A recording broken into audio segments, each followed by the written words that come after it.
Deva. Dober dan, od srede do srede, spet prek aplikacij.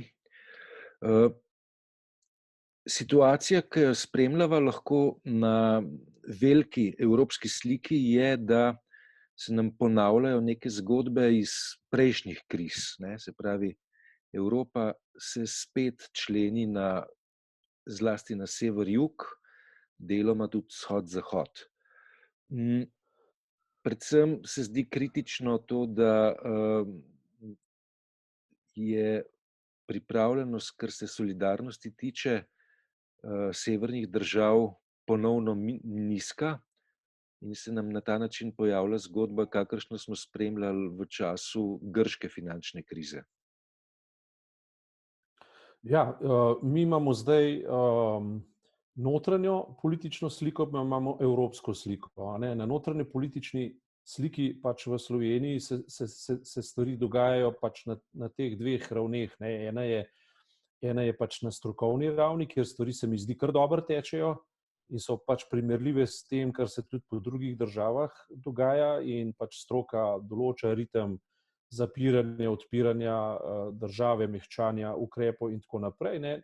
Druga raven je tista, ki bi jo danes najrajši kar izpustil, zato ker, ne vem, tam, ker se potekajo neki prepiri okrog tistega pisma, neke komisije, Anže Logar kot zunanji minister daje neke nezrele, pravzaprav skorajda infantilne reakcije na to pismo, ampak to je neka raven, ki ta trenutek se mi zdi v neki inkubacijski fazi, če tako rečem. Ampak tisto, kar je pa pozornost vzbudilo že prejšnji teden, je pa to, kako je Nemčija, kako je Angela Merkel osebno na nek način rekla ne korona obveznicam, in to z obrazložitvijo, da pač države, kot so Italija, Španija, mogoče oklepajo tudi Francija, lahko potencialno pod firmo koronavirus zapakirajo tudi v bistvu bankrotirane parametre bankrotiranih držav, ne. In tisto, kar je klicalo po reakciji, je bilo pravzaprav dejstvo, da se je nekaj podobnega nekoč dogajalo že v Grčiji in da se bo oglasil Yanis Varoufakis. In dejansko se je oglasil, v Guardianu se je dalo prebrati, ne. In je pokazal točno na to, ne, da Evropska unija, ne, je v bistvu unija, ki je zgrajena na ideji neke solidarnosti, in v trenutku, ko ta solidarnost bi morala zafunkcionirati iz vseh teh rezervnih scenarijev, zavarovalniško tako rekoč skorajda pogojenih, ne, se ne zgodi nič. Se spet dogaja natanko isto, kot se je dogajalo za časa grške krize. To pa je nekaj, kar je po mojem mnenju kar bo osrednja točka debate o prihodnji Evropi. Kljub temu, da se virus še ni izšel, da se virus še ni izživel, ne, imamo že spet tako rekoč popravni izpit iz tega, kar je Evropo prvič destabiliziralo v smislu svetovne krize.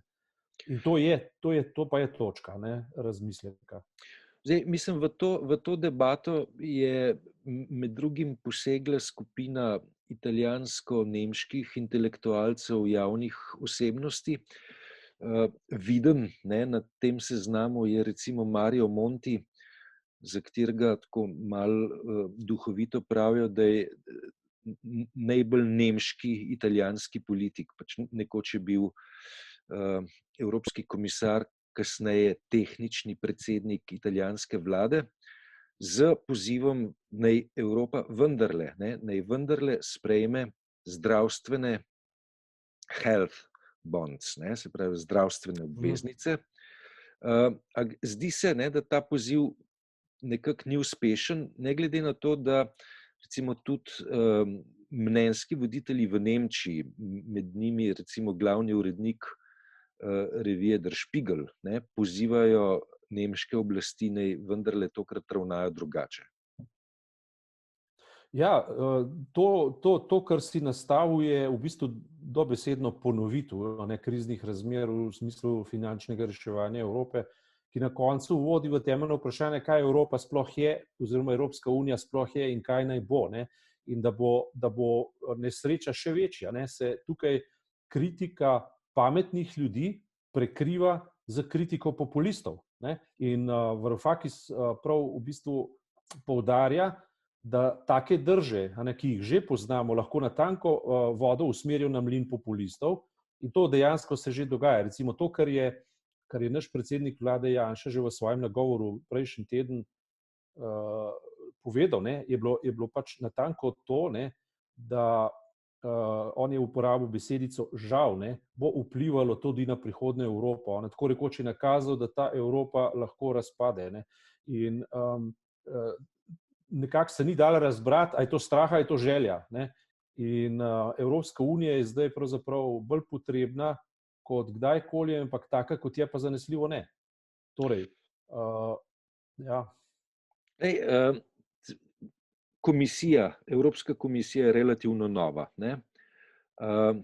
Imaš ti vtis, da v Evropski komisiji sedijo osebnosti, ker v tem trenutku potrebujemo osebnosti, ki bi bile dovolj močne, da te procese speljejo? Ne nazadnje, gre za procese, ki bodo pripeljali do tega, da bodo zaradi pritiska populistov ljudje tvegali tudi to, ali bodo naslednjič izvoljeni ali ne. Tukaj se je treba predvsem osredotočiti na Angelo Merkel oziroma na Nemčijo. To, da je Ursula von der Leyen pač njena izbranka in da vse niti v Evropski uniji na ravni moči in financ vodi Nemčija, je očitno. Apel, ki bi moral biti zdaj naslovljen in dejansko tudi je naslovljen strani močnih intelektualcev ali pa tistih, ki pač znajo premišljati to zadevo, bi moral biti, ali se niste iz napak, ki so bile storjene nad Grčijo, ničesar naučili. In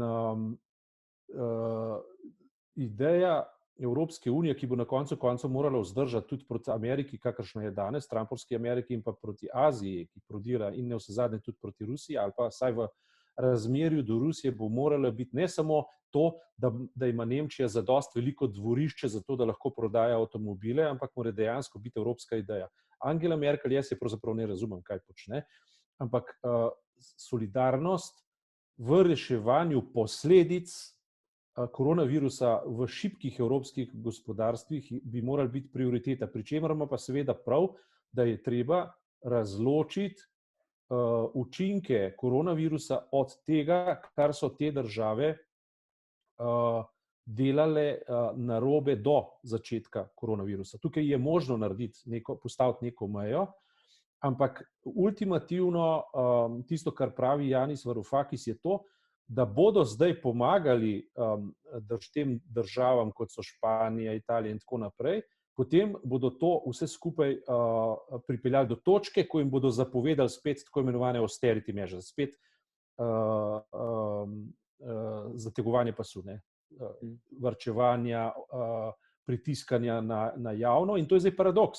Po eni strani recimo ponovno zujfanje Slovenije, kar je nedvoumen izid te mentalitete, te politike, bo na koncu zujfanje, ne samo Slovenije, tudi zujfanje Italije, tako kot je bilo zujfanje Grčije, bo pripeljalo spet do ošibitve javnega prostora v smislu tudi javnega zdravstva, tudi javnega šolstva, tudi vsega javnega, ki bo imelo za povratni udarec ali pa za povratni ogenj natanko spet populizme.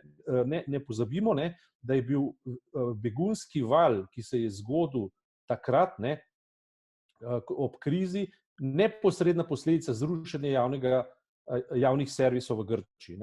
Preprosto Grčija je imela zadost flote, zadost vsega, da bi lahko upravljala te begunske valove, če tako rečem. In rezultat tega je bil, da za to niso imeli denarja, in na koncu smo po spet politiki Angele Merkel, ki se je odkupovala za to, kar je storila Grčiji, na koncu dobili migracijsko sliko, ki je bila neposredno gorivo evropskih nacionalizmov z prvim na čelu Madžarskega in velikim vznikom Viktorja Orbana. Skratka, to so napake, to je prav smešno, kako se v iste vzorce pelje celotna situacija. Še eno členitev imamo, se pravi, ne samo sever-jug, ampak tudi vzhod-zahod. slika vedno bolj politično kompaktne vzhodne Evrope postaja vedno bolj izrazita. Se pravi, lakmusov papir te slike je predvsem stališče do delovanja tako imenovanih iliberalnih demokracij, se pravi Madžarske, do določene mere tudi Poljske. In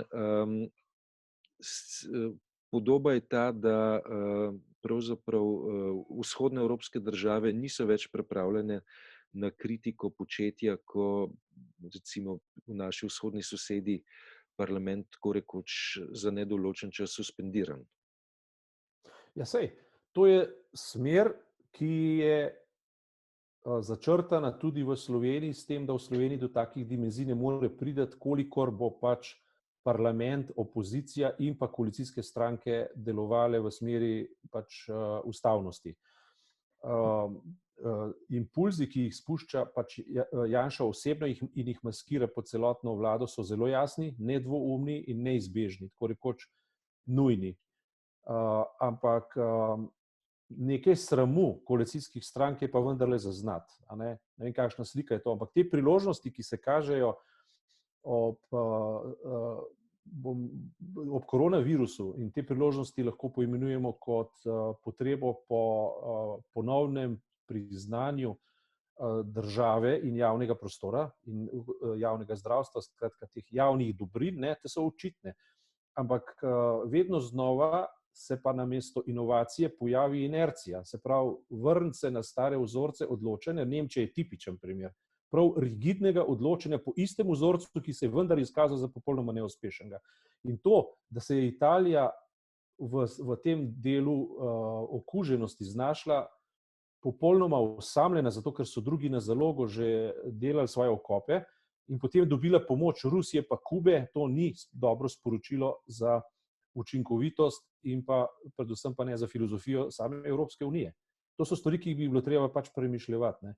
In upam, da pač to napako, ki jo Nemčija spet poskuša nastaviti, ne bo šla skozi scenarije tako gladko, kot je šla prejšnjič. Hvala za tokrat, Janez. Se slišiva naslednjo sredo. Živijo, dobro se imej. Zdravje. Tako je, ja.